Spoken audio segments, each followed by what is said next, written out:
Ja to trošku to modré z neba beriem ako... Ja to nechcem preháňať a nechcem byť patetický, ale je to taká pre mňa ani nie, že moderátorská robota. Taká, že to má takú nejakú ľudskú nadhodnotu. A ja cítim z tej spätnej väzby od tých ľudí, že to nie je len o tom, aby sme...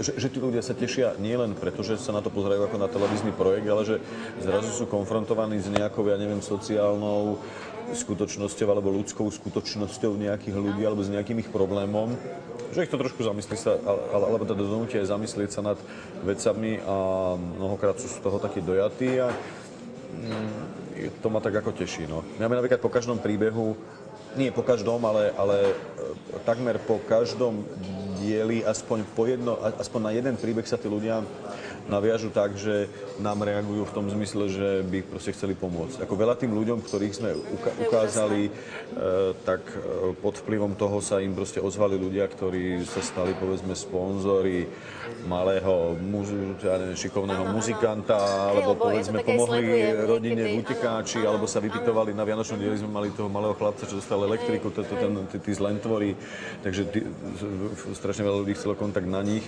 A to mi tak dobre robí. No. Mám pocit, že proste, že nie len moderujem televíznu reláciu, ale že tak ako nejak pomáham dobrej veci. No.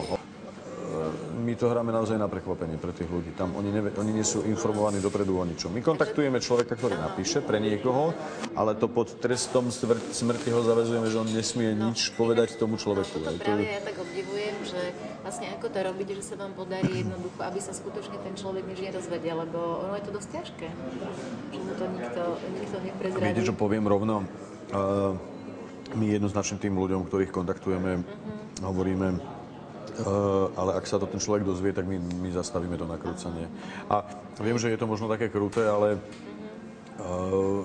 ono to jednak to funguje na ľudí, že proste teda nechajú si ten jazyček za zúbkami a nerozprávajú.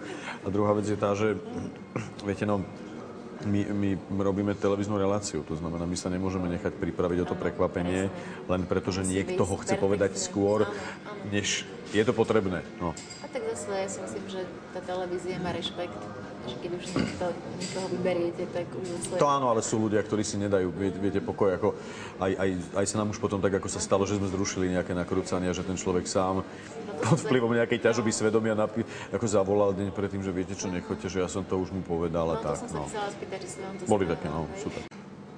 Mali sme chlapca, ktorého ocko sa zabil pri Hainburgu, alebo tu pri Wolfstali, pri tej prvej rakúskej dedine a celý Spartak, keďže to bol fanúšik Spartaka Trnava, tak celý Spartak Trnava mu tam prišiel zdať poctu.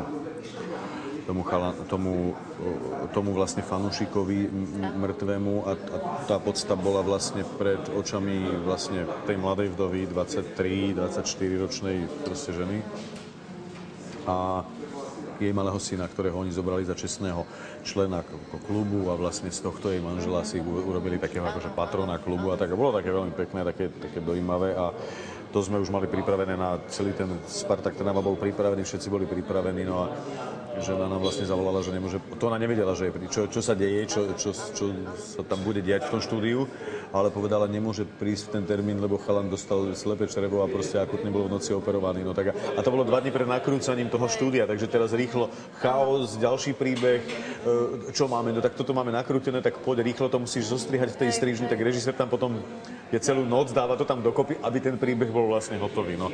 Tak trošku to je niekedy adrenalín a taký boj s časom. Ale zase, to je také zvláštne, že toto, ja som vďačný divák tej relácie. Ja ju sám proste rád pozerám, pretože jedna vec je to nakrúcanie, kde predsa len musí človek tak trošku profesionálne k tomu pristupovať, strážiť si to, že kde kamera, kde mikrofón a vlastne strážiť aj také tie technicko-produkčné okolnosti tej výroby, alebo také tie výrobné. Ale potom, keď už je to hotové a keď ten príbeh plynie a je to tak pekne podhraté tou muzikou a je to vlastne celé už v kope, tak mnohokrát si znovu tak uvedomím, že prčic, ako na čo sa my sťažujeme, však mnohí tí ľudia proste žijú oveľa horšie a v princípe majú v sebe ďaleko väčší optimizmus, než mám ja, než má ktokoľvek iný, takže akékoľvek naše reptanie nie je na mieste.